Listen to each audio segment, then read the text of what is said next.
Je vais rebondir sur la dernière question qu'elle a posée parce que je trouve ça hyper intéressant. Et je pense que ça pourrait aider pas mal de personnes de définir la manifestation. Moi, la manifestation, je la définis comme quelque chose d'assez cérébral. C'est-à-dire, comment manifester la vie qu'on a envie d'avoir ? Ça veut dire quoi manifester ? Ça veut dire je le veux et donc je l'obtiens ? Je dois le dire à voix haute, je dois le crier, je dois l'écrire quelque part. Comment ça se passe ? À l'intérieur de notre tête, en fait, de notre cerveau, ce qui se passe, c'est que toi, tu vas dire, par exemple, je veux être dans une relation saine. Je veux être avec quelqu'un qui me respecte, qui m'aime à ma juste valeur, en qui je peux avoir confiance, qui m'est fidèle, etc. Ça, c'est ce que tu vas verbaliser. Tout ce qui s'exprime s'imprime, forcément, et après s'archive. Ton cerveau, il réceptionne l'information. J'ai envie d'être dans une relation saine. C'est ce que tu veux.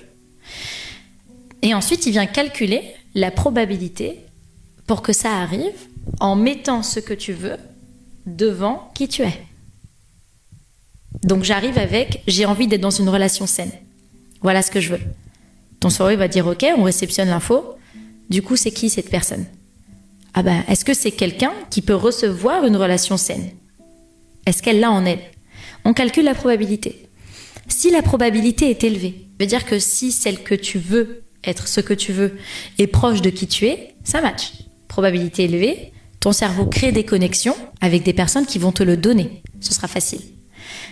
Par contre, si la probabilité est faible, entre celle que tu es et ce que tu veux, ton cerveau ne va pas te donner ce que tu veux. Il va te mettre dans des situations qui vont te pousser par l'apprentissage et l'expérience, donc par la douleur, à te rapprocher de cette version-là qui va pouvoir réceptionner ce que tu veux. Et c'est pour ça qu'il y a beaucoup de personnes qui disent « mais je comprends pas, j'ai l'impression de rencontrer toujours les mêmes personnes, que c'est toujours la même chose, que j'ai pas de chance, toujours c'est des personnes qui vont me tromper ou ceci ou cela. » À chaque fois, ça se reproduit parce qu'on n'a pas appris notre leçon.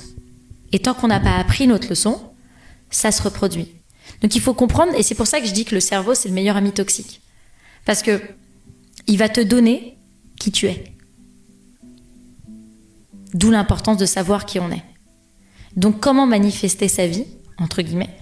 Il faut que ce qu'on veut soit en adéquation avec qui on est. Et ça peut être très paradoxal parce que les gens vont dire « bah ouais, mais moi je sais que je veux ça, donc c'est qui je suis ». Non.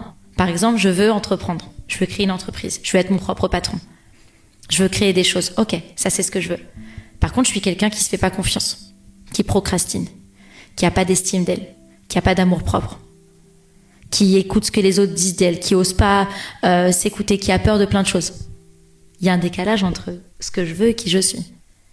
Donc mon cerveau va pas créer des connexions avec des gens ou des choses qui vont me rapprocher de celle que je veux être. Mais à contrario, il va me mettre dans des situations encore plus contraignantes pour me pousser à apprendre.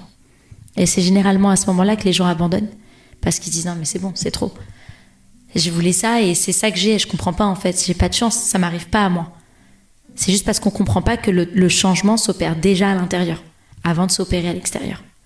Tout ce qui gravite autour de nous, les gens, tout n'est qu'un vaisseau qui gravite autour de toi. Relations amoureuses, relations professionnelles, relations familiales, relations amicales, tout gravite autour de toi. Les gens ne sont que des vaisseaux. La source, l'élément qui ne bouge jamais, l'élément central, c'est toi. C'est nous, tu vois. C'est nous l'élément central. Nous, peu importe la situation, on est tout le temps là. On converge avec des vaisseaux différents, mais on est tout le temps là. On est l'élément qui ne bouge pas. Donc, au lieu de se dire comment j'arrange les relations avec ma famille, comment est-ce que j'entreprends, comment est-ce que j'ai des meilleures relations amoureuses, je commence avec moi. Parce que si je m'occupe de moi et de ce qui se passe à l'intérieur de moi, tout le reste, naturellement, s'ouvrira. Ce sera facile parce qu'on s'occupe de la source et non pas des vaisseaux qui gravitent autour de nous.